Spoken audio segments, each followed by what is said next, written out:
directo. ¿Qué tal, Alfredo? Buenos días, ¿cómo te va? Muy bien, Estefi, buenos días. Buenos días a todos. Hoy nos acompaña Patricio Donoso, asambleísta nacional por el movimiento Creo desde nuestros estudios en Quito. Bienvenido. Muchas gracias, Stephanie. Buenos días. Buenos días. ¿Para cuándo tiene compromiso Ecuador previsto presentar al CNE la nueva pregunta con la que solicitarán formularios para una consulta popular? En los próximos días, Stephanie, una vez que el conglomerado Compromiso Ecuador termine de adecuar las preguntas a fin de que no nos torpedee más el Consejo Nacional Electoral. Y hoy, que es más o menos nuevo, 2 miembros nuevos de los 5 demuestren esa independencia que es clave en un país que quiere vivir en democracia. Por tanto, pediremos al CNE nos entreguen los formularios. ¿Para qué, Stephanie? Para que el pueblo sea consultado, para que no le hagan de lado al pueblo, para que no le hagan ole al pueblo. Recordará usted que nos hicieron consulta popular sobre toros, gallos y casinos, y hoy el oficialismo, por temor a perder las próximas elecciones, se niega a hacer la consulta popular.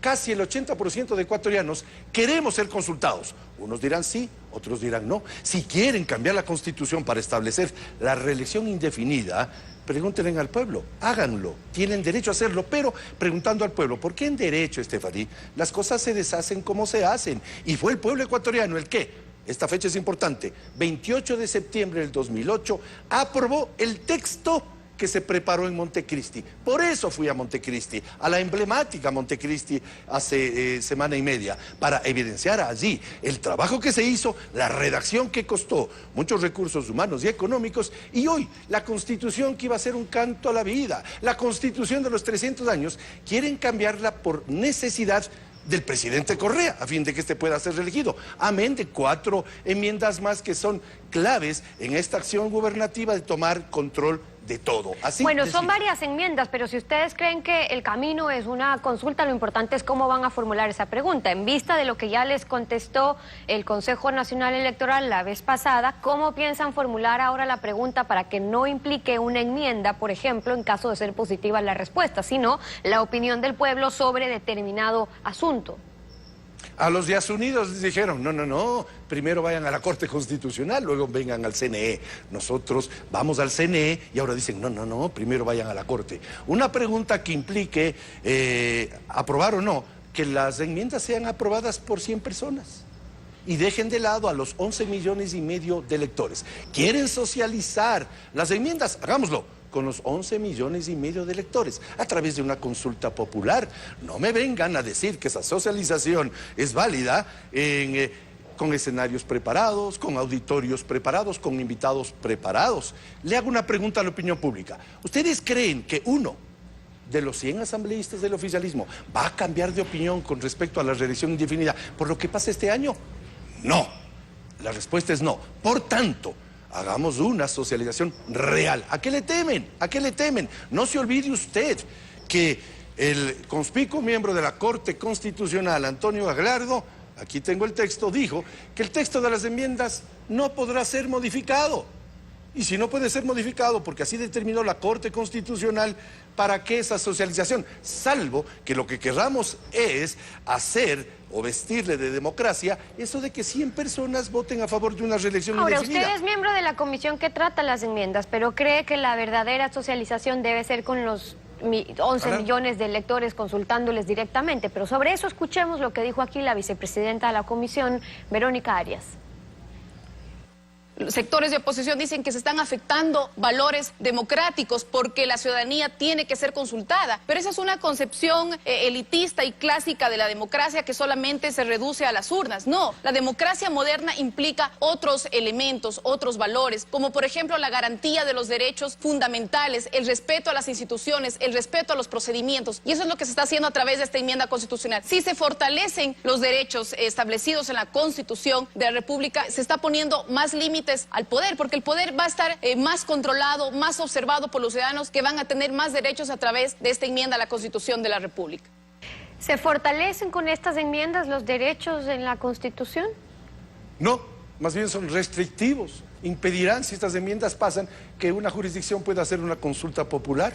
Impedirán que el libre ejercicio de la comunicación, porque quieren establecer que la comunicación es un servicio público, para controlarla, por supuesto, como que fuese agua potable o luz eléctrica. Y ya que habla la vicepresidenta de que la consulta es elitista, por supuesto no estoy de acuerdo con ella, por supuesto no estoy de acuerdo, como tampoco está de acuerdo el señor Zelaya, que lo trajo el oficialismo. Zelaya dijo, creo en la consulta, lo que diga el pueblo, y cuando le preguntaron si cree en la reelección indefinida, textualmente, abajo por favor, dijo no, yo no creo en ello, creo que la consulta popular es la decisión del pueblo. Y también lo dijo en su momento Mujica, la reelección indefinida es monárquica. En la parte alta de la pantalla, por favor, del documento. La reelección indefinida es monárquica. Dijo Mujica que no es de mi línea política. ¿Qué dijo Lula da Silva? Cuando un líder político empieza a pensar que es indispensable y que no puede ser sustituido, comienza a nacer una dictadura. ¿Qué dijo Simón Bolívar en el Congreso de Angostura? Nada es tan peligroso como dejar permanecer largo tiempo a un mismo ciudadano en el poder. El pueblo se acostumbra a obedecerlo y él a mandarlo, de donde se originan la usurpación y la tiranía. La vicepresidenta decía también que el debate no va a quedar entre 100 legisladores o en la asamblea, sino que va a salir al pueblo, porque está previsto todo este proceso de socialización, que se armó ya un calendario en todas las provincias, varias ciudades, para recorrer la mayor parte del país. Ustedes, como asambleístas, digo ustedes dos que integran la comisión con Luis Fernando Torres, como asambleístas de minoría, ¿qué van a hacer durante ese proceso? Aquí está la lista de quienes intervinieron en Montecristi. Nos dicen que estuvieron 750 personas. Aceptemos que estuvieron 750 personas. Multipliquemos eso por 20 conversatorios, por ser generoso. Son 15.000 personas. ¿Y el resto del millón, de los 11 millones y medio de electores? No. Así en Montecristi lo que pudimos percibir los dos asambleístas de oposición es que en efecto había un auditorio preparado, intervinientes preparados, dijeron su verdad y se acabó. Mientras que la voz del pueblo no fue escuchada porque solamente se les escuchó a 11. Multipliquemos esos 11 por 20 conversatorios, son 200 personas. Y el resto de los 11 millones de electores, yo lo que creo es que hay que hacerle caso al presidente Correa cuando dijo, por favor, si me enfocan. Es un gran daño que una persona santa sea tan indispensable que haya que cambiar la Constitución para afectar las reglas del juego. Hay gente capaz. Y mire lo que dijo hace poquito nomás, en la parte que está marcada de amarillo. Es un absurdo la reelección indefinida, pues la democracia implica alternancia. La pregunta es, Stephanie, ¿le van a hacer caso al presidente Correa cuando decía que la reelección indefinida no está bien y que la democracia implica alternancia? ¿O al presidente Correa que les dijo el 24 de mayo último a los 100 asambleístas, vayan, promuevan una reelección indefinida? Y para ello, enmiendas y conversatorios a lo largo de un año. Repito la pregunta. Pero en esos conversatorios de asambleístas, ¿ustedes qué van a hacer? Durante todo este año de conversatorios, de debate, de socialización, ¿cuál va a ser el papel que jugarán los asambleístas representantes de las fuerzas de oposición? Como dijo un talentoso ecuatoriano hace muchos años, viendo veremos. Ya vimos el primer conversatorio en Montecristi, por eso fui a ver la emblemática Montecristi y cómo estaba el escenario relativo a los conversatorios, a esta socialización, que además debe decirse sociabilización, por si acaso lo dijo Rodrigo Borja en su enciclopedia. Segundo, iremos viendo a dónde quieren que vaya y quiénes van a estar en esa socialización. ¿Van a invitar a los movimientos?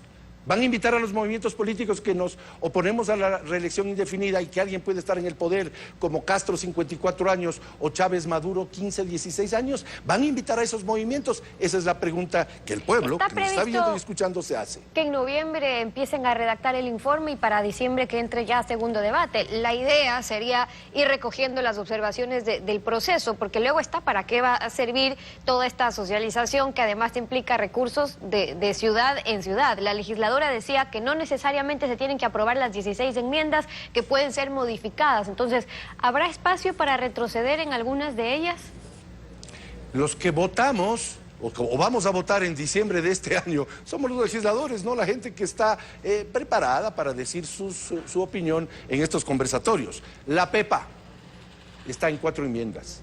La reelección indefinida, quitar a la Contraloría la capacidad de gestionar el control de los dineros públicos, evitar las consultas populares, no podría hacerse la consulta que está promoviendo el municipio de Guayaquil, y controlar la comunicación. ¿Sabe lo que va a pasar? Stephanie, le adelanto, algunas enmiendas van a quedar por fuera cuando se redacte ese informe, pero las PEPAs, Es decir, aquellas que le interesa al oficialismo van a pasar con el voto de los 100. Vuelvo a preguntar, ¿estos 100 van a cambiar, con todo respeto lo digo, van a cambiar de opinión por haber escuchado en 20 conversatorios a auditorios perfectamente preestablecidos? La respuesta es no. Entonces nos preguntamos los asambleístas de oposición, ¿por qué no vamos a una consulta popular? Bueno, y para eso, paralelo a este compromiso, Ecuador está conversando con los otros frentes y movimientos que buscan una consulta. Es decir, ¿ustedes también creen que la pregunta que sea aprobada por el grupo que sea tiene que ser apoyada por quienes quieran una consulta?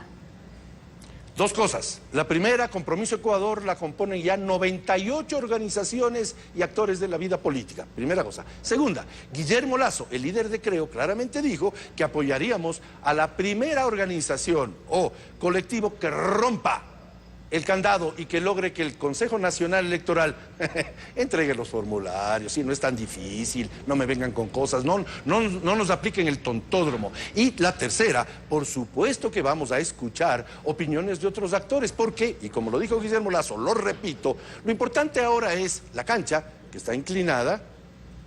Todos los actores que no estamos de acuerdo con estas enmiendas, nivelarla. Y una vez que la cancha esté nivelada y que el árbitro sea imparcial, cada jugador jugará en el equipo que le guste, al equipo de sus amores, en las elecciones próximas del 2017, del 2019, etcétera. Porque estas enmiendas lo que intenta es la reelección indefinida y el ningún control de la Contraloría y el control por parte del Estado de los medios de comunicación para siempre. Patricio Donoso, asambleísta por Creo, hoy en Contacto Directo. Gracias por haber estado con nosotros.